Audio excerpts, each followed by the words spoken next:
안녕하세요, 축진먹입니다. 우리나라가 오만과의 경기에서 3대1로 승리를 거두며 한숨 돌렸습니다. 월드컵 본선 진출을 위해선 오늘 경기 비기거나 졌으면 정말 힘들어질 수 있었는데 일단 원정에서 결과를 가져왔다는 건 의미있는 성과라고 볼 수 있겠네요. 하지만 경기 내용은 사실 꽤 아쉬운 부분들이 많았습니다. 과연 어떤 경기를 했는지 알아보도록 하겠습니다. 오늘 경기 우리의 선발 라인업은 지난 경기와 크게 5자리가 바뀌었습니다. 센터백에 김영건 대신 정승현, 풀백에 황문기 대신 이명재가 나오면서 서령우가 오른쪽으로 옮겼고요. 수비형 미드필더 자리에 정우영 대신에 박용우, 그리고 공격형 미드필더 내지는 섀도우 스트라이커 자리에 황희찬이 투입되었죠. 그리고 원톱도 주민규에서 오세훈으로 바뀌었습니다. 오늘 우리나라의 전반전부터 얘기해보면 크게 두 가지의 구간으로 나눌 수 있는데요. 첫 번째는 0분부터 전반 25분까지, 그리고 두 번째는 전반 25분부터 전반전 종료 시까지. 우리는 전반 25분까지는 어느 정도 주도하면서 플레이했지만 그 이후부터는 오만에게 완전히 주도권을 내주면서 오만의 강력한 공격을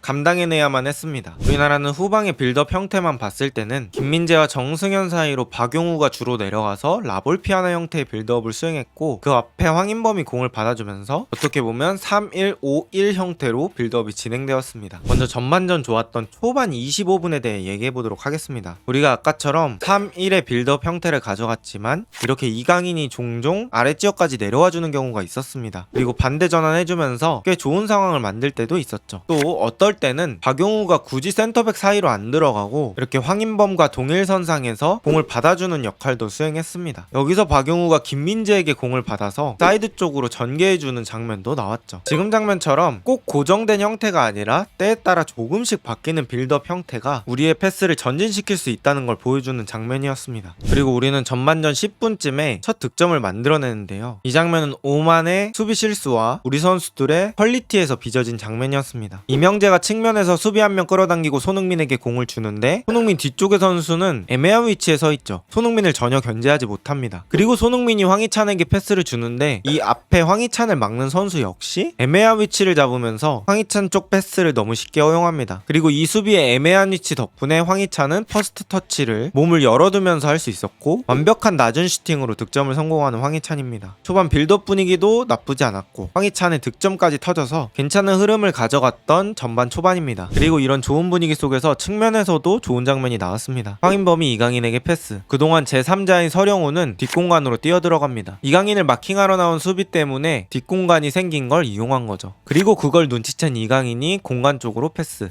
서령우가 이 공을 잡고 가져가 봅니다. 이런 측면 쪽 소수 대 소수 싸움에서 승리를 하는 장면들, 이런 것들이 제가 초반 25분을 좋게 평가했던 이유입니다. 하지만 우리가 전방 쪽에서 공격하다 끊겨서 역습을 당한 25분쯤 이후부터는 오만에게 주도권을 아예 내줬습니다. 그리고 오만은 거기에 자신감을 얻어서 높은 지역에서도 지속적인 강한 압박을 수행했습니다. 특히 이렇게 우리나라가 3대2로 측면에서 볼을 돌리고 있을 때 3자 패스로 빠져나가지 못하고 구석으로 밀리면서 결국엔 공을 걷어내야 하는 상황까지 와버렸습니다. 이런 것들은 앞으로 차차 개선해 나가야 되는 체제라고 생각합니다. 어쨌든 주도하는 축구를 하려면 이런 상황에서 패스로 빠져나갈 수 있어야 상대방을 제대로 눌러놓을 수 있죠. 그리고 상대방이 자신감을 얻다 보니 라인이 꽤 높아졌거든요. 그때 이렇게 황희찬 같은 선수가 한 번에 뒷공간을 노려주면서 패스를 받아주면 상대 입장에선 겁이 덜컥 나서 라인을 쉽게 못 올리거든요. 하지만 이런 뒷공간을 노리는 공격도 실패했고, 이렇게 역습 상황에서도 옆쪽 황희찬에게 줄 수 있었는데 굳이 다이렉트한 공격을 하면서 역습을 한 번도 못 해보는 그런 상황이 나왔습니다. 그렇게 되니 우리는 체력을 수비하는 데만 썼죠. 우리가 전반 25분부터 체력을 수비하는 데만 썼는데 이 상황을 끊을 무언가는 우리가 상대방의 소유권을 얻어냈을 때 잘 유지하면서 우리가 공을 가지고 있는 시간을 늘린다든지, 혹은 역습 과정에서 잘 만들어서 유의미한 공격으로 전환을 해야 상대방을 뒤쪽으로 무르게 만들 수 있습니다. 하지만 역습 나갈 때마다 족족 다 끊기고, 이렇게 됐을 때는 오세훈의 투입 의미가 희미해졌죠. 제가 생각했을 때 오늘 선발 라인업의 왼쪽 풀백 이명재는 오세훈이 헤더가 좋으니까 바로 크로스를 올리기 위해서 투입되었던 것 같은데, 애초에 오세훈이 헤딩을 할 수 있는 지공 상황이 펼쳐지질 않으니 오세훈과 이명재 카드가 점점 의미가 흐려지는 느낌은 있었습니다. 결국에 오만은 전방 막판에 이렇게 맨투맨으로 상당히 높은 라인의 전방 압박을 유지하는 그런 상황까지 왔고 우리는 여기서 짧은 패스로 풀어나가는 게 아니라 전방쪽으로 롱볼을 차면서 계속해서 상대방에게 소유권을 넘겨줬습니다. 즉 후방 빌드업 체계가 아직 완성되지 않았다는 느낌 들었죠. 그리고 전반 추가 시간에 우리는 프리킥 상황에서 실점을 하면서 전반을 1대1로 마치게 됩니다. 사실 뭐 정승현의 머리를 맞고 들어갔기 때문에 어느 정도 운이 따르지 않았다라고 볼 수는 있지만 우리가 25분부터 이어진 오만의 흐름을 막지 못했기 때문에 이런 장면이 생겼다고 생각하고요. 우리가 좀 더 상대를 눌러놓는 축구를 했다면 전반은 실점 없이 갔을 수도 있을 것 같습니다. 그리고 후반전에 갈수록 우리의 공격 비중은 이강인에게 집중되었는데요. 이강인이 이렇게 공을 가져가면서 큰 반대 전환도 열어주고요. 이렇게 이강인이 사이드 쪽에서 공을 잡았을 때 다른 선수가 안쪽으로 띄워주면서 이강인이 직접 슈팅도 가져가 봅니다. 물론 여기서 이렇게 하프 스페이스 쪽으로 띄워주는 것도 좋았지만 이강인을 더 지원하려면 이렇게 바깥쪽으로 띄워주는 선수 한 명 정도 더 있으면 너무나 좋겠죠. 왜냐면 이강인이 이렇게 한 명만 띄워줘도 슈팅할 수 있는 각을 만들어낼 수 있는 선수니까요. 이강인이 측면 쪽에서 반대 전환, 플레이 메이킹, 단독 드리블 후 슈팅 이런 것들을 만들어냈지만 오히려 이강인에게 도착하는 왕반대 전환은 없었습니다. 이강인이 프리한 상황에서 공을 잡고 이강인이 단독 돌파를 해도 좋은데 그런 장면은 거의 없었고 대부분 여러 번의 땅볼 패스가 반복해서 이강인에게 도착했죠. 당연히 이강인은 공 잡았을 때 상대 수비가 어느 정도 대형을 갖춘 상태에서 뚫어야 하기 때문에 아무리 잘하는 이강인이라도 뚫기 쉽지는 않았습니다. 또 1대1 상황에서 이렇게 김민재가 공을 가지고 가다가 역습당하는 장면도 있어서 경기의 양상이 매우 답답하고 이기기 힘든 양상으로 흘러갔습니다. 이런 답답한 흐름은 81분까지 계속됐고 전술적으로 이런 상황을 바꿀 만한 특별한 수는 없었습니다. 하지만 여기서 이강인과 손흥민이 이름값을 해줍니다. 이렇게 3명의 수비가 달려드는 상황에서 이강인이 공을 잘 지켜내고요. 손흥민에게 패스. 손흥민은 등지면서 공을 앞으로 잘 잡아놓습니다. 그리고 미친 퀄리티의 왼발 가마차기로 경기는 2대1이 되죠. 이 득점은 전술적인 무언가가 만들어낸 득점이라기보다는 선수들의 개인 능력이 돋보였던 득점이었습니다. 그리고 16분이라는 추가 시간을 부여받은 오만은 동점골을 만들려고 선수들을 더 올려쓰다가 주민규의 마무리에 당하며 3대1 패배를 당하고 맙니다.